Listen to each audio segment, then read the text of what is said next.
I want to address a kind of paradox about Chabad Hasidism. And we find this paradox very early on. On the one hand, isn't Hasidism about dveikut, about cleaving to the divine, about somehow abandoning this world? In the Tzetel Katan of Rabbi Amelech of Lizhensk, it says that when a man is being intimate with his wife, he should imagine he would enjoy more throwing himself into a fire to give up his life for Kiddush Hashem. That's real, bitul, negation of this world totally. Ke'ilu kafar shed, it's a demon that's forcing him into this. In other words, he shouldn't succumb to the earthliness of this situation. Now, our modernistic healthy-mindedness, as James put it, might not welcome this idea. And in the academic study of Hasidism, one doesn't necessarily have to try to follow everything you read. There's a certain kind of schizophrenia where people imitate other people, and by imitating two different people at once, they can sometimes be injured. But however, the theme of dveikut suggests otherworldliness. And in a sense, that's a theme enhanced by the levushim, the garments, the otherworldly-looking garments of Polish, Romanian, Hungarian, Hasidic groups, the atmosphere of the little Polish shtetl, which we now visit freely. And somehow, Chabad is different. There's a sense of this worldliness, dira b'tachtonim, a dwelling in this world. So if we spoke about the converse, meaning dira be'elyonim. But the Chabad Chassid is somehow not running away from the world.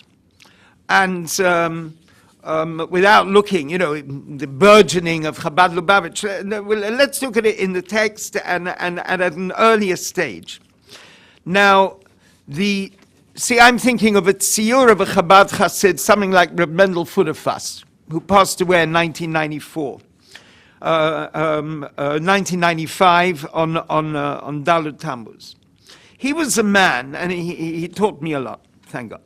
He was a man who could daven with intense spirituality. He could tell profound stories and weep at a Hasidic hitva'adut, at a Farbrengen. And yet at the same time, he was a businessman, and he had his feet on the ground in a very real, tangible way. Person with tremendous humor, who wouldn't be fazed with whatever was happening. And he was an activist himself, and he could fuel intense activism in others.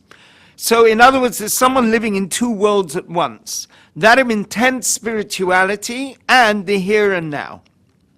Now, I believe this puzzling ambiguity did not begin in the 20th century. It goes much deeper. And in fact, in the person of Rabbi Shneur Zalman of Ladi, there's an encounter of Rabbi Shneur Zalman with Reb Baruch of Medzibodz, the grandson of the Baal Shem Tov.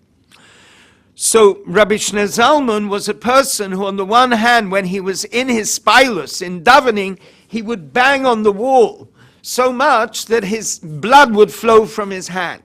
So the Hasidim, this is a story told in Beit Rebbe by Hillman, so they put a piece of padded cloth on the wall so that when he banged, it wouldn't actually hurt him so much. Or when he was saying a maimah, he would roll on the floor in a frenzy of enthusiasm. And the story is the chayzim who were trying to learn the maimah by heart, they would roll on the floor with him to try and catch what he was saying. On the other hand, the 1804 statute concerning the Jews, which was finally implemented in 1807, caused tremendous suffering in the Jewish community, and many Jews were expelled from the villages and in the winter, and they were just taken into the cities and left there. And he went around collecting money in order to rehouse these people. And in this mission that he'd gone on, in order to raise funds, he went into the territory of Reb Baruch of Medzibodz. And Reb Baruch said to him, "What are you doing in my territory?" So he said, "Well, I'm collecting money for these unhappy Jews who've been expelled from their homes." So Reb Baruch said, all that tzaddik has to do is put his hand over his forehead and everything will be all right. So Reb Baruch represents to me Dira Be'elyonim, living in upper worlds. And Rabbi Shneur Zalman wanted to live in this world. Dira B'tachtonim, not only he should dwell in this world, that godliness should dwell in this world. Now, very neatly, in the generation after Rabbi Shneur Zalman passed away, you have his great disciple, Reb Aaron, who became Reb Aaron of Shtar Celia, and his son, Rabbi Dov Ber, who became the Mittler Rebbe, representing the two contrasting pathways of understanding what Rabbi Shneur Zalman is all about. So Rachel Elior, when she wrote first her doctorate and then her book, Torah Telekut B'Doach Sheni Shel Chabad, she described, I'm not sure if she actually puts this in her book, but it was in her doctorate. She writes that Reb Aaron was theocentric and Reb Dov Ber was anthropocentric. Theocentric focused on God and anthropocentric focused on man. It's an interesting way of looking at it, and I would go along with that. I wrote I said maybe Reb Aaron as Yehuda Ilah, the upper unity, the cosmistic perception of existence, and Rabbi Dov Ber's the Yehuda Tata, the lower dimension. You could put it that Reb Aaron, in a sense, is emphasizing the Dira Be'elyonim and Rabbi Dov Ber the Dira Be'tachtonim. Maybe. And we see, in fact, a book that Rabbi Dov Ber wrote, as well as his very, very exalted Hasidut. He also wrote a book in Yiddish, Pokeach Ivrim, which speaks about the ordinary, is trying to convey a path in Tshuva for the ordinary Jews. So you have in the writings of Rabbi Dov Ber, which have a certain affinity to the RaShaB that we're going to come to, also the talking to a Jew who can only understand Yiddish, can't read a Hebrew book. Now, it's this joining of the highest and the lowest, but on a very exalted level, that we find in the thought of the RaShaB, and in practical terms, we also find it in his intense activism, which was described by my PhD student, Naftali Brower, at UCL, who wrote about the activism of the RaShaB, his fight against the Haskalah, the practicalities of what it meant setting up Tomchei Tmimim, his battle with Zionism at that point. So these and also, which he didn't write about, the way in which the products of Tomchei Tmimim became rabbis in relatively far-flung communities in Russia, and what we would today call shluchim, people with tremendous energy. And then, as David Fishman has described in his extremely impressive article, Preserving Religion in the Land of Revolution, the way in which in the generation when Rabbi Yosef Yitzchak became Rebbe, which was now after 1920, and the Bolsheviks, the communists, were closing down Judaism all around, it was the alumni of Tomchei Tmimim who were the dedicated Hasidim who put their life on line in order to preserve Judaism in Russia. So that is also an effect of the RaShaB. So you've got on the one hand very ethereal mystical teachings, and on the other this practical activist dimension coming down into the world.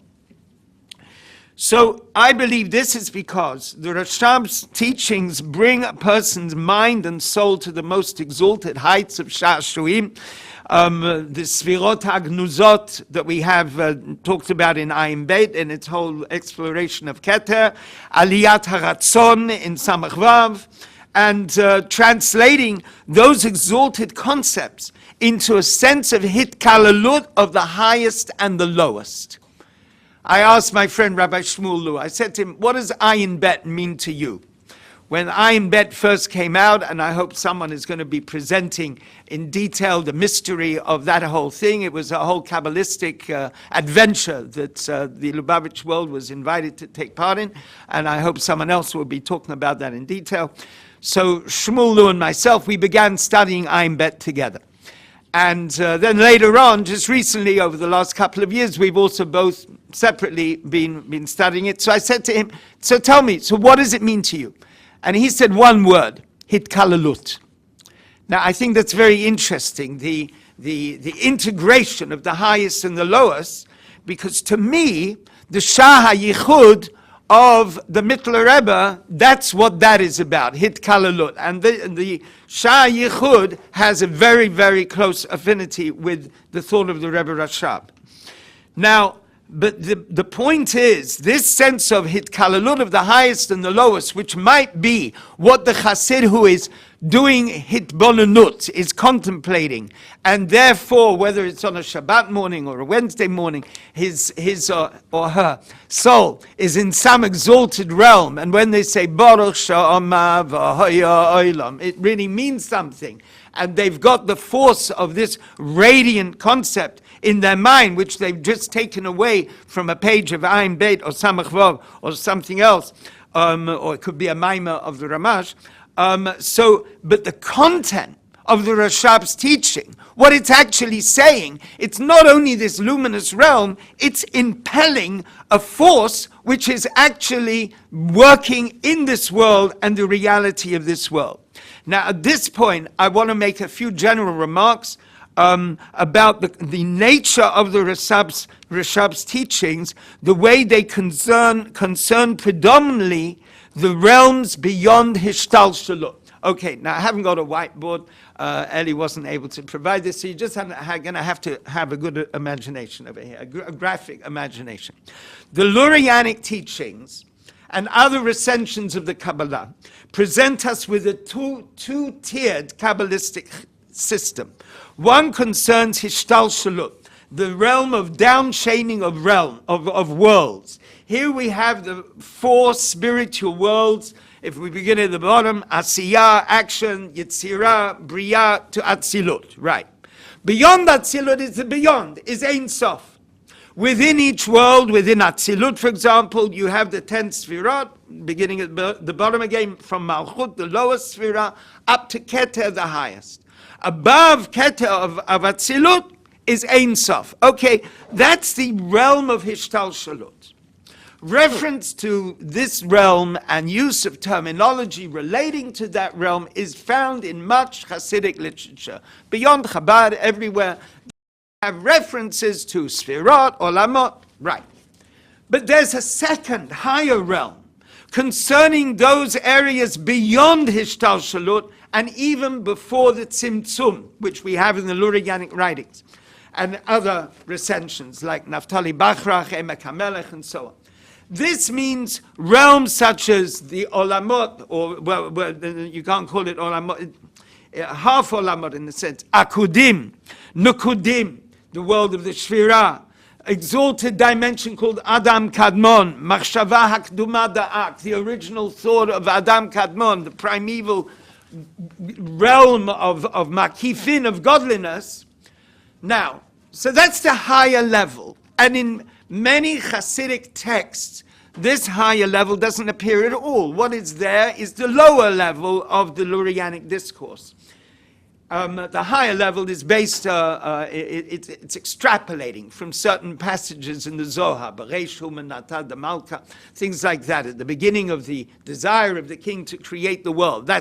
And so it's a sort of an exploration of this, like the first moments of existence. It strikes me the interesting way in which physical science reflects Hasidic thought. The Hasidic thought is very concerned about the moments of pre-creation, like and modern science talks about what were the first moments of the Big Bang. So there's a parallelism there. So in the teachings of Rabbi Shneur Zalman, the dominant focus is on the realm of Hishtalshalut, but he occasionally mentions the realms beyond. In the writings of Rabbi Dober, the Mittler Rebbe, there's far more exploration and discussion of these upper realms, particularly in Shah Yichud. There we have about Atzmut or Ein Sof, Sfirot HaKnuzot, which is a concept, the hidden Sfirot in Ein Sof, that there's Sfirot in Ein Sof. Ramosha Kedovero talks about these Tzachtzachot. There's a Shah Tzachtzachot in the Pardes. There's also Shashue HaMelech Ba'atzmuto, And this concept, which is in Emek HaMelech, the delight of the king within himself. And in Rabbi Dov Ber's Ateret Rosh, a book generally thought of as being about Rosh Hashanah, he talks about Aliyat Haratzon, the beginning of the divine will which led towards creation. Now, Rabbi Dov Ber was attacked by his rival, Rabbi Aaron of Shtar Celia. He was attacked for speaking on that exalted level. You're not supposed to talk on such a high level. We can only talk about the lower sphere. You can't talk about these realms beyond Ishtalshalut. Now, as I understand it, and scholars who know more than me could put me right, the Tzemach Tzedek, the third Lubavitcher Rebbe, returned to the style of Rabbi Shneur Zalman, focusing on the realm of Ishtalshalut, basically because most of his discourses are a kind of repeat or elaboration of Rabbi Shneur Zalman's discourse. By contrast, his son Reb Shmuel, the Maharash, who became the next Rebbe in Lubavitch while his brothers, much conflicted, became Rebbeim elsewhere. He both invented the extended hemshech of discourses for which the RaShaB is famous, and also spoke quite a bit more about the upper levels. Then his son, the RaShaB, made the upper levels the central focus of his teaching. When you learn a Maimah, the Rebbe RaShaB, it's talking about things, mostly it's talking about things above Ishtalshalut. What is Ayin Bet about? Keter. It's about Keter. Keter already is like beyond. It's the like it was described to me, the half Sphira. You know, it's half in the realm of half beyond, and then you've got Arich, Atik, higher and higher and higher, and all these different levels, Machshavah, Duma Da'ak, higher and higher and higher beyond. Now, at the same time, these teachings about exalted Kabbalistic realms have a special affinity for this world, the physical world. For me personally, the first hint of this aspect of the RaShaB's teachings came when studying Kuntres Eitz HaChaim, which was a manuscript text originally given to the students of Tomchei Tmimim in the month of Menachem Av 5664, i.e. 1904. And so when I first encountered this text, which was in the early 70s, I'd like you, if we can look in the handout, we've got here from the first chapter of Kuntres Eitz HaChaim.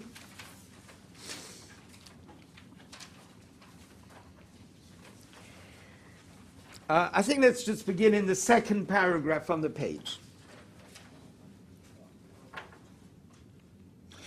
If we can begin 4 lines up in the middle of the line, 4 lines up in the first paragraph.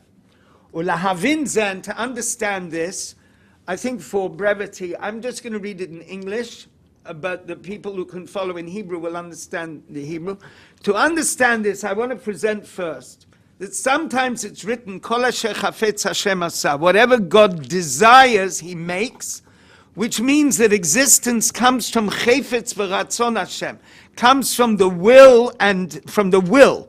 2 words here for will, chefetz and ratzon. But we're talking about the will of God. Now the will of God represents keter, represents makifin, represents a surrounding radiance.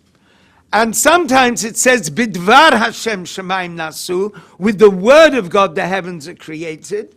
With, as they say in Pirkei Avot, in 10 statements the world was created, that there was speech, and it wasn't just created with the will of God. So you got the will of God, which is makifin, a surrounding radiance, and the word of God, which is an inward radiance.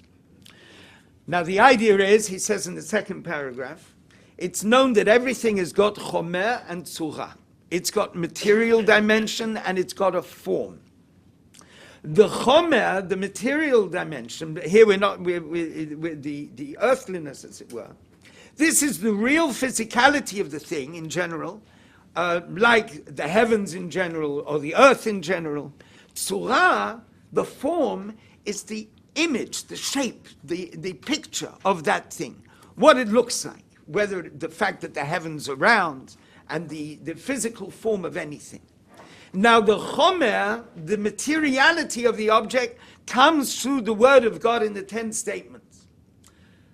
Now that's like it says in Tanya, Shah Yichud Ve'emunah, that there's a flow of life force, of spiritual energy, which is making anything exist. So in other words, if we take this stender over here, rather modernized stender, so we have this electronic stender as well. So if we remember, Rabbi Shner Zalman was once asked, what did he think while he was davening? He said, I thought that this stender is elokut.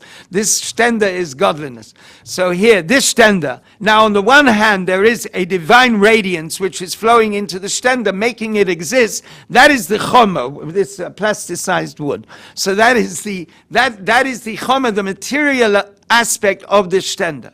But then there is something spiritual which is making the form of the stender. The fact it should have exactly this form, which I'm sure one could analyze why it should have this particular form on many different levels, that comes from Ratzon Hashem. That's the will of God. So we have a interaction between Orot Makifim, a spiritual surrounding radiance, and the Pnimiyut, the inwardness. So there's this Makif and Pnimi, and together it comes to be the physical stender in front of us.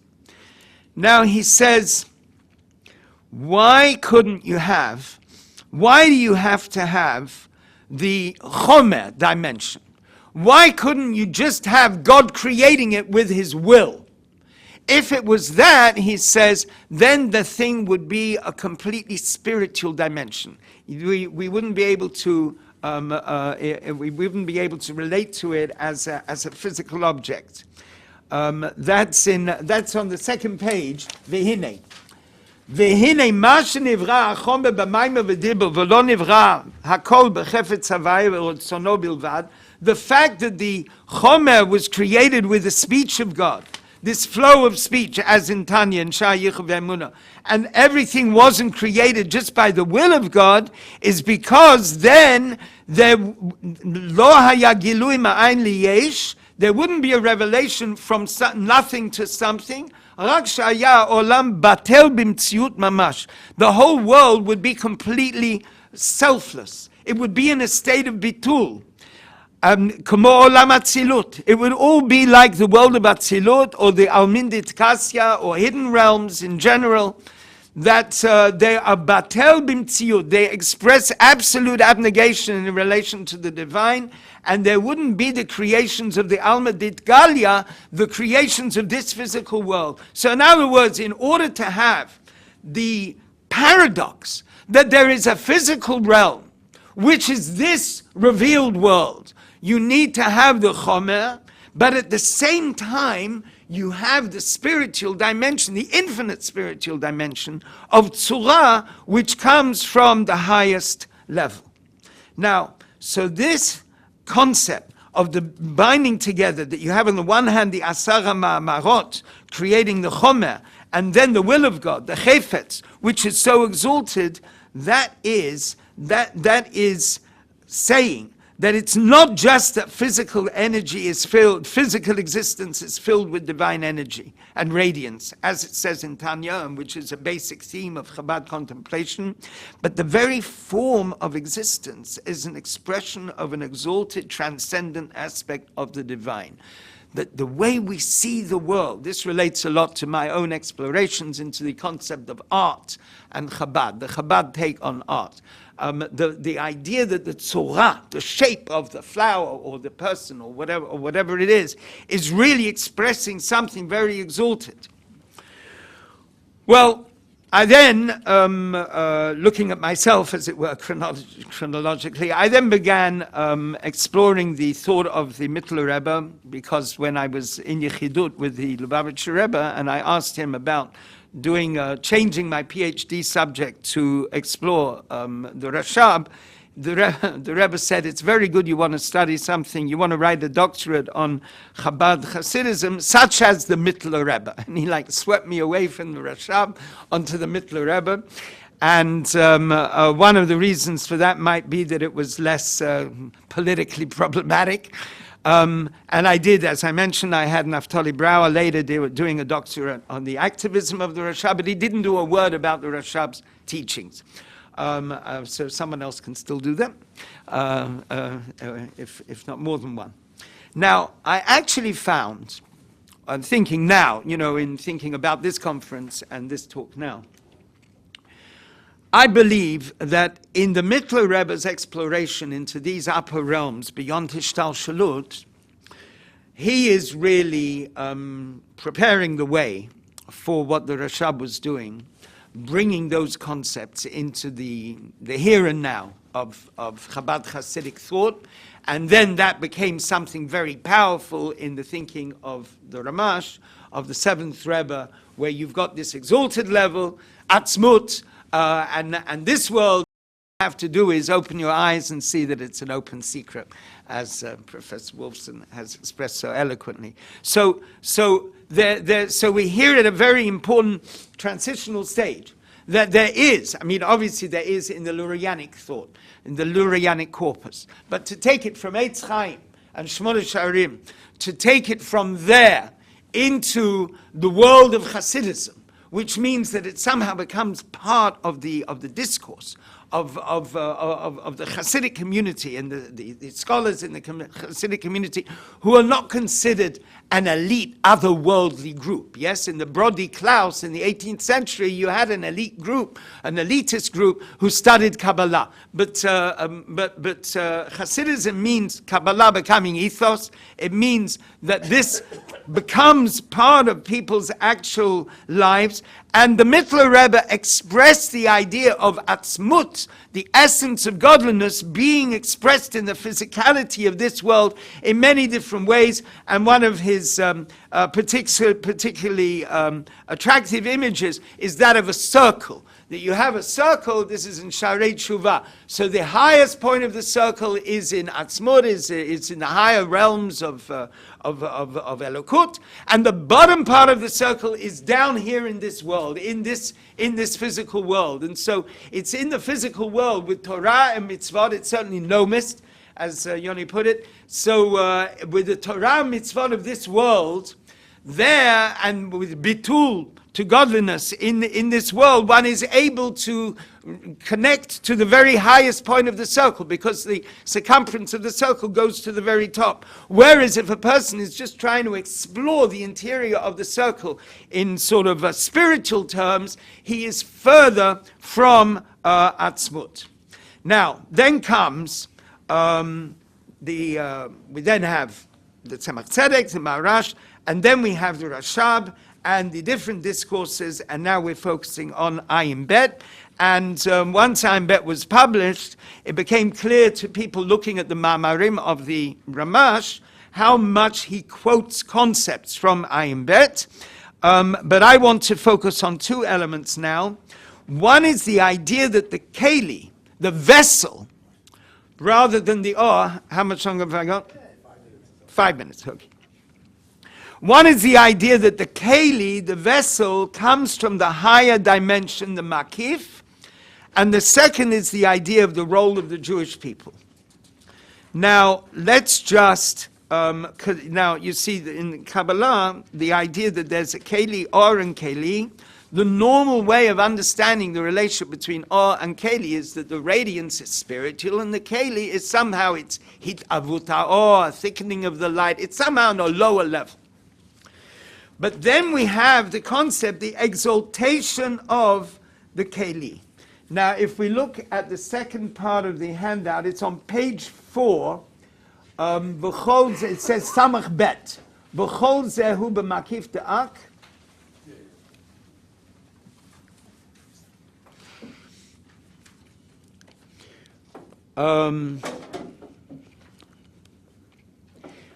Look at the third line. Avo prinat tira elah.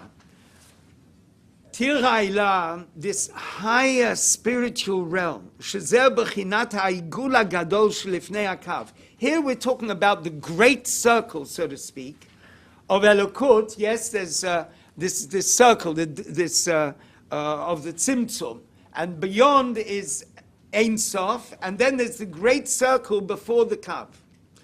And that is, that is the makif, the surrounding radiance for the worlds after the tzimtzum.